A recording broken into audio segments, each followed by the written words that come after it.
Agar qaytadan tug'ilganimda ham ginekologlik tanlagan bo'lardim. Namuna Hasanova 18 yil orqaga qaytganda ginekologni yana qayta tanlarmidingiz? Agar qaytadan tug'ilganimda ham ginekologlik tanlagan bo'lardim. Boshida to'g'risi xohlamaganman, qiyindir deb o'ylaganman. Ginekologda mana akusher ginekolog bo'lganda baribir oila bilan bo'la olmaysiz, boshqa qila olmaysiz deb o'ylardim. Keyin hozir o'ylab qarasam, eng to'g'ri yo'l tanlagan ekanman. Ota-onamga buning uchun rahmat aytaman, meni majburlashganligiga. Chunki butun oila a'zolarimiz hammasi, turmush o'rtog'imning oilasi ham, o'zimning oilam ham shifokor birinchidan. Birinchi sabab. Ikkinchi sababi, o'zimda ham masalan 7 yil davomida homiladorlik bo'lmagan.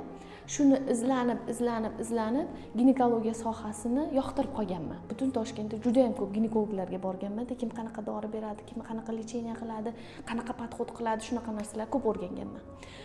Uchinchidan, ginekologlik kasbi, akusher ginekologlik kasbi shunaqa yaxshi narsa ekanda. Masalan, qo'lingizda bitta chaqaloq dunyoga keladi, baribir yangi inson paydo bo'lishini ko'zingiz bilan ko'rasizda, yana siz kimgadir baxt berasiz. Masalan, bizga besplodiya bilan, masalan, homilador bo'lish umidi bilan kelganlarga lecheniya qilganingizdan keyin, masalan, testini tashlaydi yoki o'zingizda ko'rasiz.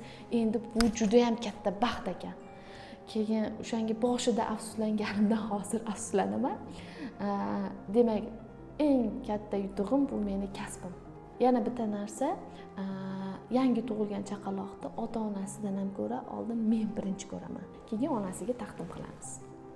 Endi obunachilarimizga yuzlanamiz. Siz o'z kasbingizni sevasizmi?